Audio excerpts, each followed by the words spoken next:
guys. I haven't seen you guys in a few days, and I missed y'all, of course, because y'all know I ain't got no life outside of this, right? So anyways, I just thought about y'all today, and I said, let me reach out to my people, my good people. And I've been on YouTube all morning looking at story times and stuff like that. So I thought, what better topic to do? So then I'm trying to think, I'm like, what story time can I tell that, I want the world to know? What do I want to share? So then I was like, I guess I can share the first time I got a whooping. I don't know, people don't usually like to share that story, but I grew up in a home where my mother didn't believe in spankings and stuff like that because she said that she got enough spankings throughout her life so to cover all her kids, kind of like Christ, how he died for our sins basically.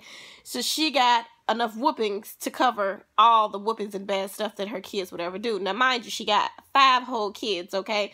So yeah, she must have got a whole hell of a lot of whoopings. But anyways, thank you Grandma and Grandpa for whooping her so that way she didn't have to whoop me. But this one time that I'm about to tell y'all about, I needed that whooping. I sure enough needed that whooping. There was no way around that whooping. She tried her best not to give it to me. But child, I signed up for the whooping. Honey, I really did. I paid for the whooping in advance. I didn't put a deposit down. I paid for the whole whooping in advance. Everything you could do to get beat, child. I did that, okay? So I'm going to tell you the story about how I got this whooping and why I got the whooping. So the backstory is, it's always some little boy involved, right? Every time it's a situation where you don't really got in trouble as a young lady, usually 9 times out of 10, it's a little boy involved. Okay. So I had my first little boyfriend, right? And you know how you feel. You get that first little boyfriend. You like, oh, honey, I am grown. Honey, can't nobody tell me nothing. Honey, yes, I got a man. He is supporting me, child. What you gotta say? Whose mama are you? Okay. Girl, boo, get your life. That's how I felt. So then anyway, so she, when I first met him, I think I was 13. And, it wasn't no sex or nothing like that going on. I wasn't into that, you know what I'm saying? I was really immature. So, but that's when she started asking me, are you having sex? Are you having sex? Are you having sex? Oh, my God. I'm like, nah, I'm not. But, you keep asking me that.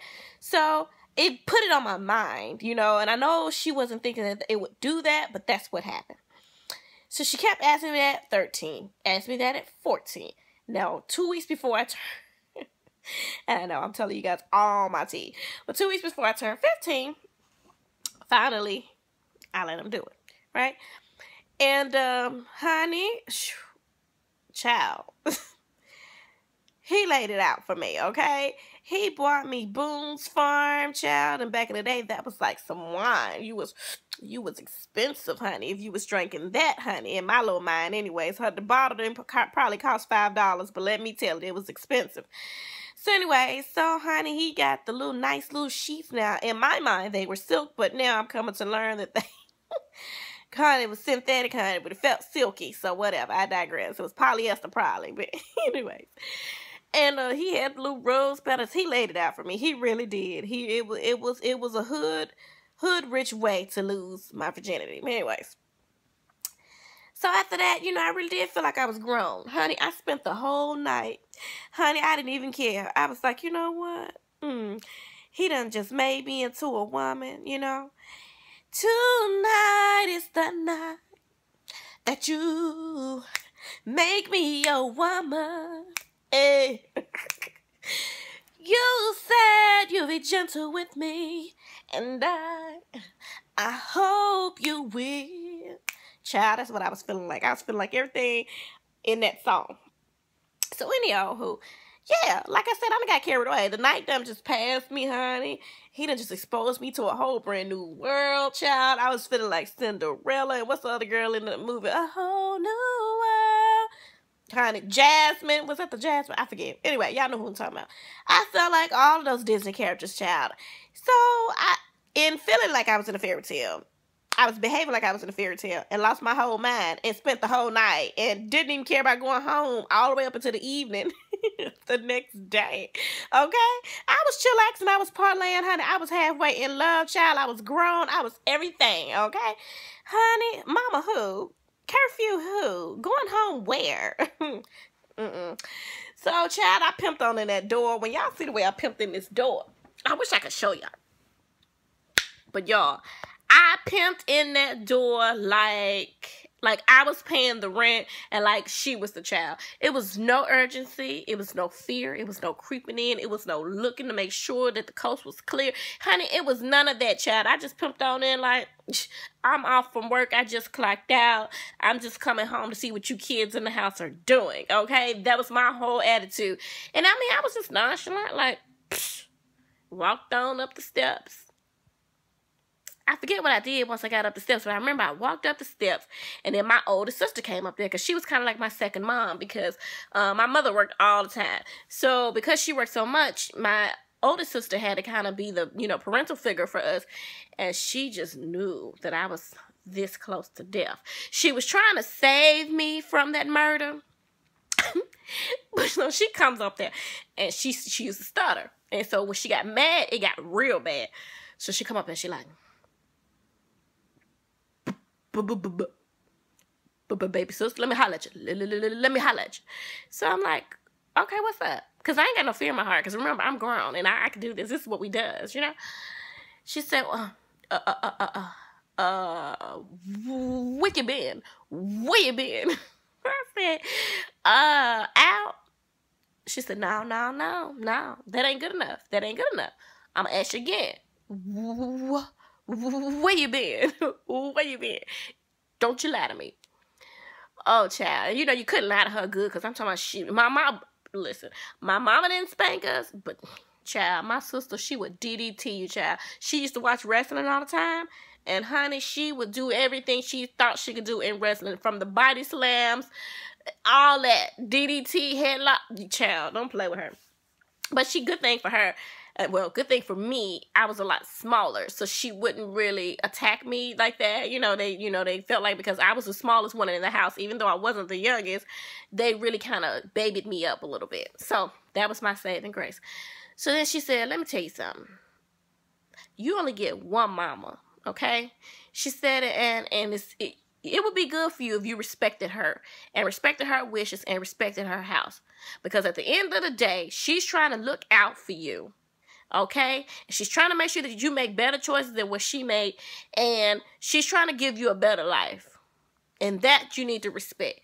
And she was saying this all while stuttering. But, for time's sake, I'll just go ahead and say it. But at that moment, I wasn't really trying to hear that. Like, I was not really trying to hear that. It was beneath me. It was small talk to a giant. It was just... I just felt invincible. I just felt like, girl, boo. So I was like, all right. And she could tell, like, she wasn't reaching me. Like, usually, when she talked, I listen. Complete focus. Honey, don't play with her, because she'll reach out and touch you. But this time, I just felt like, whatever, she can't tell me nothing. Because nobody tell me nothing in my mind. So, my mom was waiting at the bottom of the stairs for me, right? I guess she kind of was eavesdropping, because my mama could hear anything. I don't care if you didn't make a sound and you mouthed it. She could hear it some kind of way. Even in the other room downstairs around the corner, it didn't matter. So, y'all, I done bossed up. My chest is like out to here, you feel me? I go back down the stairs because in my mind, I'm going to go outside. Now, listen, I probably should have had a good idea that I would have been on a punishment or something, but in my mind, it was nothing they could do with me. It was me against the world. Okay, so I went down those stairs and she was waiting on me. And instead of her just springing on into action and just giving me the business, just attacking me like she probably should have, she really wanted to talk about it. Her feelings were really hurt. Okay, and I didn't care nothing about it. And because I didn't care nothing about it, what she was trying to talk to me about, she said, because I said, at one point I said, oh, I'm grown, and did a little, oh, you don't do that. Not back in those days, boo. It wasn't the right choice. The whole little lip smack thing, teeth suck. Oh, that just sealed the deal. It was just like on that, what's those little video games where it say finish her? Dude, I might as well say finish her with that little teeth smack. She said, oh, you grown, huh? Oh, you smacking your teeth, huh? All right. She went into attacking me so fast to where I felt like it was the reverse Matrix. It was coming so... She was tearing me up, y'all. First, she was tearing me up with a hand, and I could kind of handle it. And, the thing was, I still had to keep my pride. I don't know what invisible audience I had that I thought I had to keep my pride up in front of. But, yeah, because nobody was in the house, child. My sister, after she talked to me, I think she left or something. Don't make me lie to you, but listen, all I know was when I was getting beat, I didn't hear another sound in that house besides my mama who was yelling at me at the top of her lungs about how much she loved me and how much she sacrificed for me. And this is the thanks she get. She beat me so good, y'all, for so long, y'all. And at first I'm sitting there, I think I kind of blacked out a little bit because I couldn't cry. I was just sitting there like, I don't think it registered that I was really getting hit, right? Child, after that, then she said, oh, you tough. Oh, that's when I came back to. Oh, you're not going to cry. Oh, okay, I got something for you. Don't you move. You stay right here. Y'all, she went and got this damn slave belt. I'm talking about, I know that leather was leather back when the slaves was here, girl. She got this belt with the most torn up, tarnished, whatever. I don't know if leather can tarnish, but y'all know it was like the darkest, dirtiest, dingiest leather belt. Oh, I can almost feel the hits now. When she started tearing my butt up with that belt, it was like it felt like she was standing like a mile away, and like the belt was just coming like, and it was just and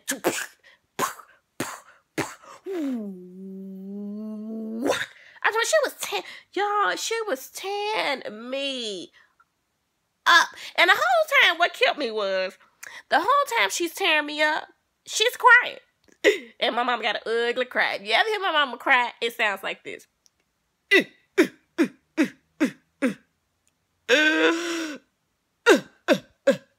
So that's her cry. And then she'll say a little bit, and then she'll... Oh, y'all. I have never had to be touched again after that. I have never, ever